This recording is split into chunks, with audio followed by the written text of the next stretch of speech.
Welcome back. It's 6:45 in the morning. I've got Billy sitting in the passenger seat. We're starting our day heading south, so let's see how today goes. Hopefully they let us come back across the border with our new toy.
Take the next left.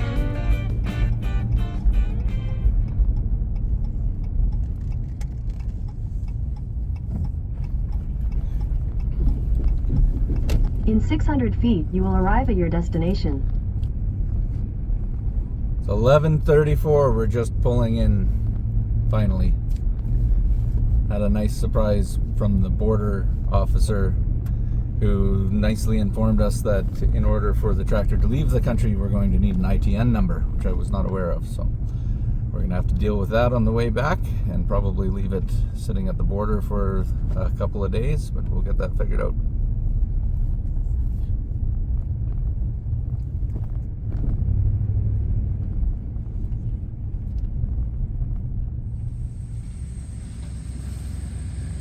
Here she is. You can see she's got pretty nice sheet metal at least. I don't know if it's stuck or not. I kind of think it might be.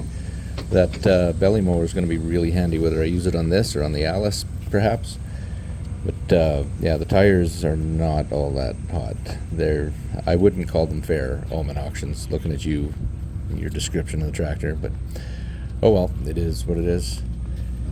But yeah, here I am having fun getting all the chains and everything hooked up. My 13-year-old is my cameraman here. Did a pretty good job. All right, we're all loaded up. Let's get back on the road.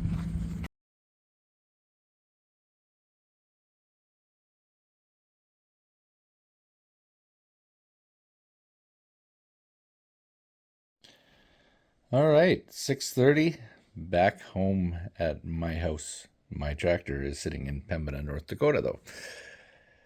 Apparently, any self-propelled equipment requires an AES ITN number to come across. So I dropped it off at Mike's Parcel pickup in Pembina, and we'll see how this whole process works. The other problem is the auction house, Allman Auctions, didn't have a printer at the auction, so they gave a handwritten thing saying that I had paid for the lot, but that's not exactly an official paid bill of sale or anything, so be interesting to see how this works too. I called their office, talked to a lady. She was going to verify that I paid and then email me the paid invoice so that I could give it to the broker. I think they must have gone home and forgot about me because I don't have any email, so not super impressed with that, but hopefully we can get things sorted out early next week. And when this is all said and done, I'm going to make a video about how to export a tractor from the US into Canada, because when I was trying to research this online, couldn't find any details. I spoke to a Canadian border guard, and his advice was it needs to be clean and you need to have the bill of sale. Nothing about this export number. Apparently, this is just needed by the US Customs guys. So I don't know what would happen if you didn't have it and you just drove to the Canadian border. They'd probably let you through. But on the way down this morning, the friendly US border guard informed me that if I'm picking up a tractor, I would need all this paperwork in place to bring it back across. So I want to be on the up and up. So yeah, hopefully nobody steals my tractor and trailer that are sitting there. It's on camera at least. So, but yeah, I'll make a video on the whole process later, but it's a little disappointing that I didn't get it across today. But what can you do? I'd rather take a little bit longer and do things legitimately than try and get away with something and end up rubber glove treatment or in jail or charged or whatever. I like being able to cross the border. I like being able to go to the United States, and I would hate to do anything that would compromise that. So it's a nice looking tractor. I think it might be stuck. I tried turning the engine over by hand, and I couldn't do anything with just my hand on the pulley on the flywheel. So I don't know. We'll see once we finally get it home. Then we'll have a look at what the actual condition is of it. But all the sheet metal's nice and straight. Everything's good.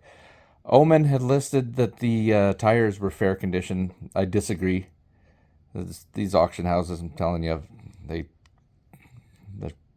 whatever. I'm not going to call them crooked, but man, that's not a very good description of the condition of those tires. They hold air. It's about all that there is to them. The front tires are shot too, so, but the front tires are whatever, they're cheap. But the rear tires, I was really hoping were going to be fair. But oh well, that's what happens when you can't go in person to pre-inspect before you buy. But this one was a little far away. There's not a lot of Farmall bees that go up for sale in this neighborhood, so figured while there was one in reasonable driving distance, I would jump on it. It is what it is. All right, it is Tuesday night at 4:51. So after leaving on Friday morning to pick this up, I'm finally across the border. Stay tuned. There will be a video on the whole process for importing a tractor into Canada. But man, oh man, oh man, am I ever happy to have this on the north side of the border. Thank God. I thought for a while there this wasn't going to happen. So now just to get her home in one piece. And there we are. About 6:30 on Tuesday night. We're finally home with the bee. So I don't know how it's going to show up on the stuff here. Doesn't look as bad on the camera, but these tires are very severely cracked. Front tires are completely shot too. But whatever, it's home. We'll get it unloaded. Maybe put a crank on it and see if it is stuck, as I suspect that it is. And yeah, we'll sit down and put together the video about how the whole export and import process works. As always, thanks for watching. Like, subscribe, and I'll see you in the next video.